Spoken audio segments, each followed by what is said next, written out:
안녕하세요. 소영 목사가 들려주는 신앙의 집을 바르게 짓는 사람들의 교회 신집사 교회에 오신 것을 환영합니다.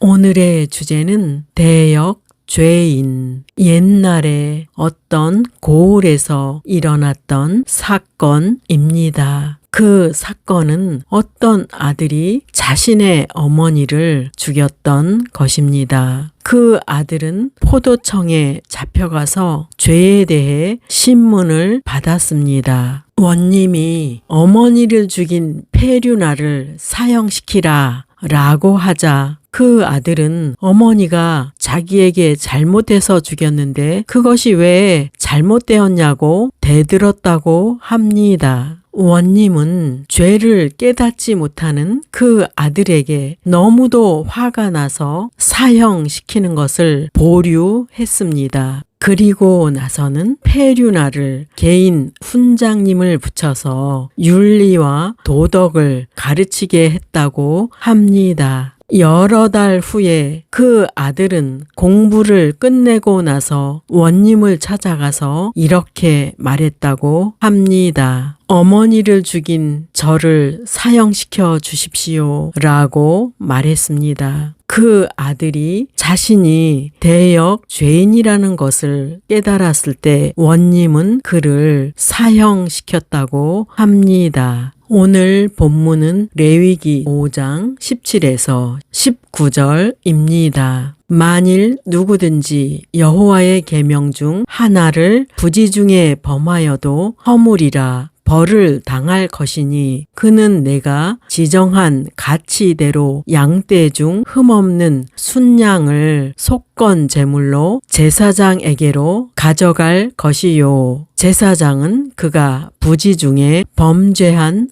허물을 위하여 속죄한즉 그가 사함을 받으리라. 이는 속건제니 그가 여호와 앞에 참으로 잘못을 저질렀음이니라. 우리가 부지 중에 여호와의 계명을 범한다면 그것은 여호와 앞에 참으로 잘못한 것으로 대역 죄가 된다는 말씀입니다. 하나님께서도 성경 말씀을 지키지 않는 사람을 죄인이라고 말씀하십니다. 그런데 많은 사람들이 자신이 죄인이라는 사실을 모른 채 살아가고 있습니다. 서두에 나온 어머니를 죽인 페류나처럼 말입니다. 그래서 하나님께서도 사람에게 십계명과 율법을 주시고 그 내용을 지키면 의인이고 그 내용을 지키지 못하면 죄인이라고 말씀합니다. 그러면 이 세상에 십계명과 율법을 모두 다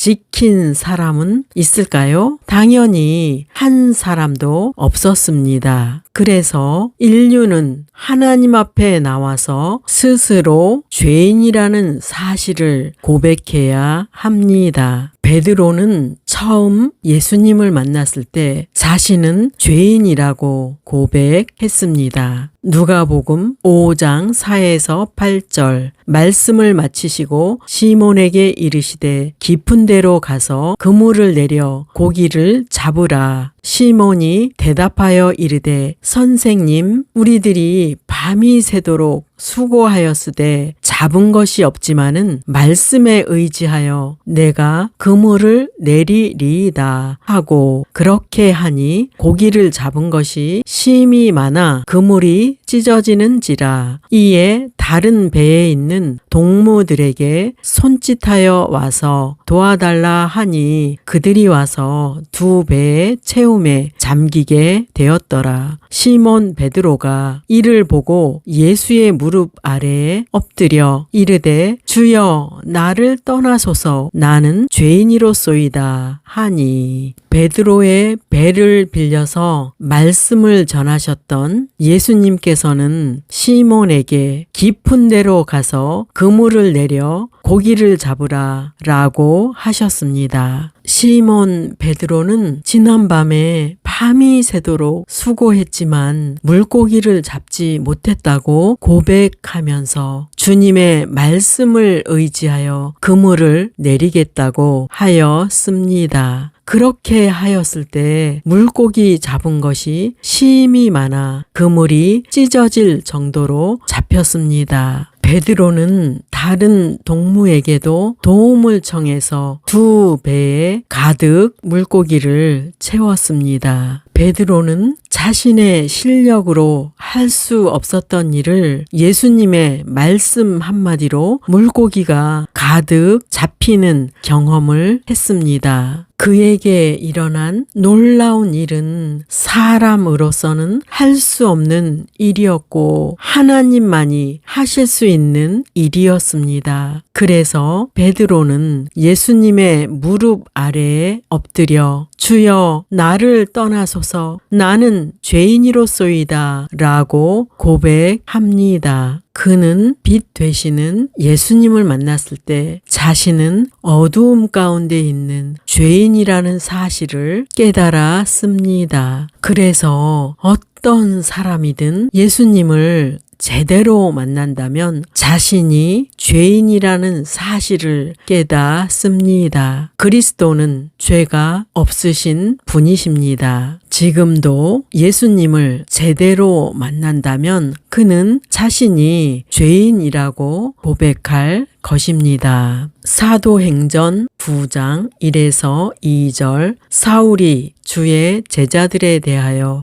여전히 위협과 살기가 등등하여 대제사장에게 가서 다메섹 여러 회당에 가져갈 공문을 청하니 이는 만일 그 도를 따르는 사람을 만나면 남녀를 막론하고 결박하여 예루살렘으로 잡아오려 함이라. 사울은 유대교에 열심을 내는 회원이었습니다. 그는 주님을 따르는 제자들에 대하여 협박하고 해치려는 계획으로 대제사장으로부터 합법적인 공문을 받았습니다. 사울은 예수님을 추종하는 자들을 잡아들이기 위해 대제사장에게 받은 공문을 가지고 다메섹을 지나고 있었습니다. 다메섹에 거주하던 그리스도인들은 숨어서 벌벌 떨고 있었습니다. 그런데 하나님께서는 살기가 등등했던 사울을 변화시킵니다. 사도행전 9장 3에서 5절 사울이 길을 가다가 다메섹에 가까이 이르더니 호련히 하늘로부터 빛이 그를 둘러 비추는지라 땅에 엎드러져 들음에 소리가 있어 이르시되 사울아 사울아 내가 어찌하여 나를 박해하느냐 하시거늘 대답하되 주여 누구시니이까 이르시되 나는 내가 박해하는 예수라. 바울은 그리스도인들을 잡아들이기 위해 공문을 받아서 다메섹에 가던 중 하나님의 빛을 보았고 예수님의 음성을 듣고 질문을 합니다. 주여 누구시니까? 예수님께서는 대답하십니다. 나는 내가 박해하는 예수라. 예수님의 음성을 들은 사울은 그 자리에서 고꾸라져 변화되었습니다. 예수님을 만난 사울은 변화되었고 그는 큰 자라는 이름을 바꿔서 작은 자라는 의미의 바울이 되었습니다. 바울의 고백을 보시겠습니다. 디모데전서 1장 15절 모든 사람들이 진심으로 받아들여야 할 말은 예수 그리스도께서 죄인을 구하러 이 땅에 오셨다는 것입니다. 나는 그 죄인 중에서도 가장 큰 죄인이었습니다. 바울은 자신을 가리켜 죄인 중에서도 가장 큰 죄인이라고 고백합니다. 그는 예수님을 믿는 사람들을 잡아 죽이려고 살기가 등등했던 사람입니다. 그래서 그는 자신이 죄인 중에서도 가장 큰 죄인이라고 말했던 것입니다. 사람이 짓는 죄 중에는 사람에게 짓는 죄가 있고 또 하나님께 짓는 죄가 있습니다. 그래서 우리는 하나님의 관점에서 죄를 보아야 하며 또한 그 죄를 하나님 앞에서 회개해야 합니다. 이러한 내용을 통해 하나님의 관점으로 사울 왕과 다윗 왕의 죄를 살펴보겠습니다. 1번 사울 왕은 하나님의 말씀에 불순종하는 죄를 범했습니다. 사무엘상 15장 2에서 3절 만군의 여호와께서 이같이 말씀하시기를 아말렉이 이스라엘에게 행한 일 곧 애굽에서 나올 때에 길에서 대적한 일로 내가 그들을 벌하노니 지금 가서 아말렉을 쳐서 그들의 모든 소유를 남기지 말고 진멸하되 남녀와 소아와 젖먹는 아이와 우양과 낙타와 나귀를 죽이라 하셨나이다 하니 하나님께서는 사울에게 명령하십니다. 아말렉을 쳐서 그들의 모든 소유와 남녀와 소아와 젖먹는 아이와 우양과 낙타와 나귀를 죽이라고 명령하셨습니다. 아말렉은 후미에 있던 약한 노인과 어린이를 공격하여 죽게 하였고 이스라엘 백성들이 큰 슬픔을 당하게 하였던 것입니다. 그러한 이유로 인해서 하나님께서는 아말렉과 생명이 있는 모든 것을 진멸할 것을 명령하셨던 것입니다. 사무엘상 15장 8에서 9절 아말렉 사람의 왕 아각을 사로잡고 칼날로 그의 모든 백성을 진멸하였을 때 사울과 백성이 아각과 그의 양과 소의 가장 좋은 것 또는 기름진 것과 어린 양과 모든 좋은 것을 남기고 진멸하기를 즐겨 아니하고 가치 없고 하찮은 것은 진멸하니라. 사울은 모든 백성은 진멸했지만 아각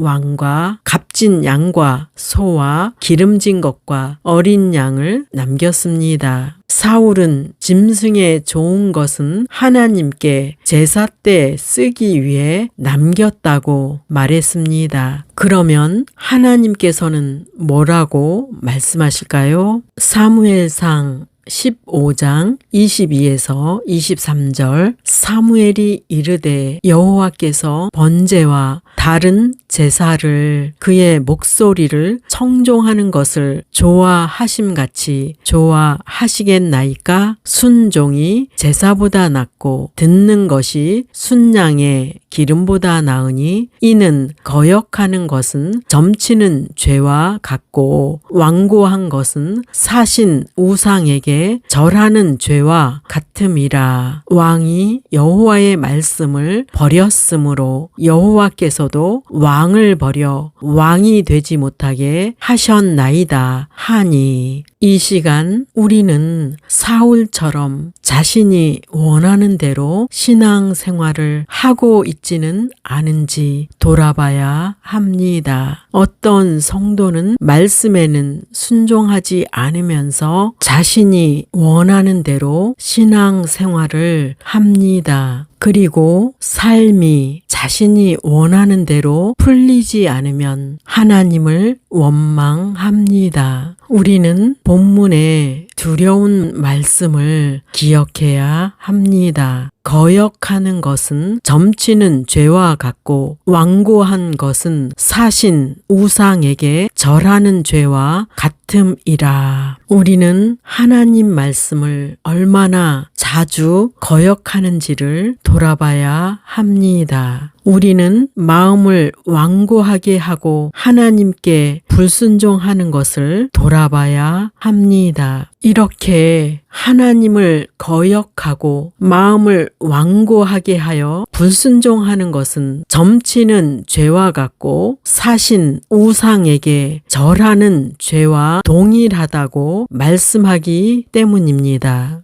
여러분에게 형식적으로 율법적으로 순종하라는 말씀이 아닙니다. 우리는 하나님 앞에 돌아가야 합니다. 우리는 주님을 마음에 모셔야 합니다. 우리는 주님과 함께 해야 합니다. 이는 말씀이신 주님이 여러분 안에서 말씀을 이루어 가실 수 있도록 여러분의 마음을 주님께 내어 드려야 합니다. 마음을 주님께 집중시키십시오. 쉬지 말고 주님께 마음을 집중시키십시오. 주님께 도움을 청하십시오. 주님 뜻대로 살기를 원합니다. 주님의 말씀으로 살기를 원합니다. 주님의 말씀을 이루어 드리길 원합니다. 주님의 말씀을 내 안에서 성취해 주십시오. 주님의 말씀을 이 몸이 실천하게 해 주십시오. 라고 기도해야 합니다.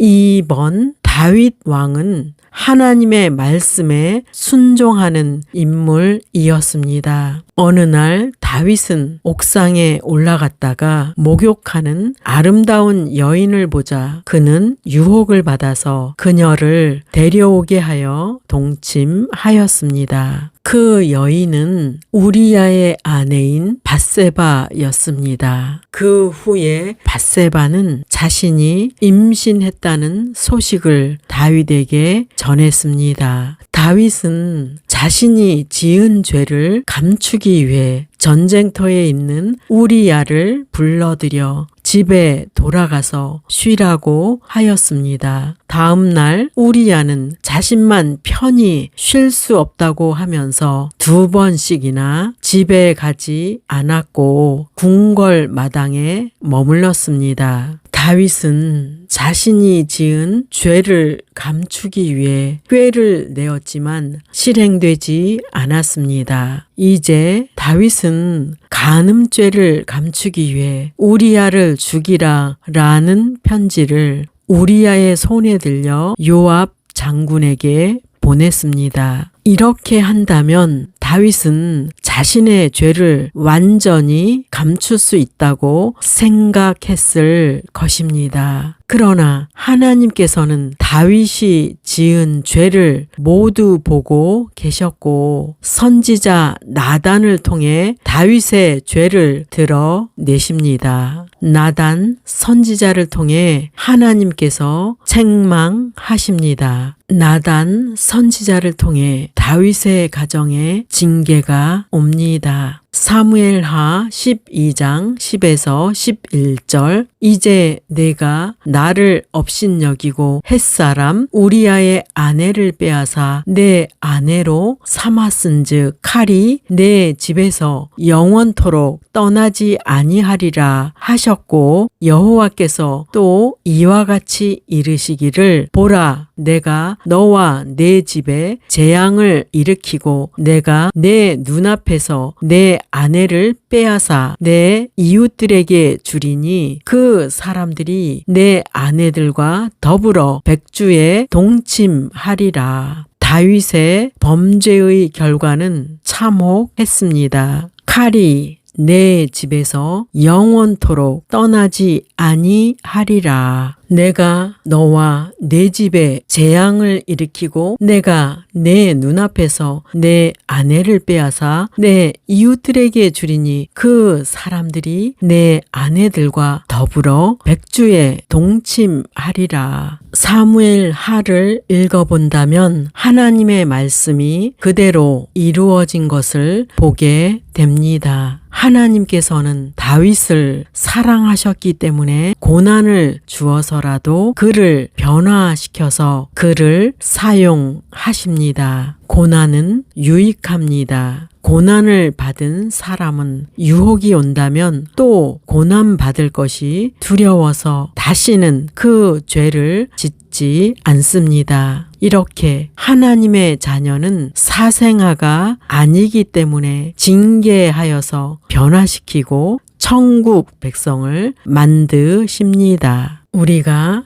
휴머니즘으로 다윗의 죄를 볼 때는 사울보다 더 악한 죄인이라는 생각을 하게 됩니다. 그러면 하나님의 관점에서 사울과 다윗의 죄를 비교해 보겠습니다. 다윗의 범죄는 사람에게 죄를 범한 것이지만 사울의 범죄는 하나님께 죄를 범했습니다. 다윗은 선지자의 책망을 들을 때 회개하였지만 사울은 죄를 회개하지 않았습니다. 사울은 하나님의 사람인 다윗을 미워하여서 그를 죽이기 위해서 군사를 이끌고 쫓아다녔습니다. 다윗은 하나님 마음에 합한 자로 평가되었지만 사울은 자신의 명예와 왕좌를 빼앗길까봐 두려워했던 자로 평가됩니다. 사울은 40년 동안 왕좌에 앉아 있었지만 악령에게 시달리면서 괴로운 시간을 보냈고 전쟁터에서 두 아들과 함께 죽임을 당했습니다.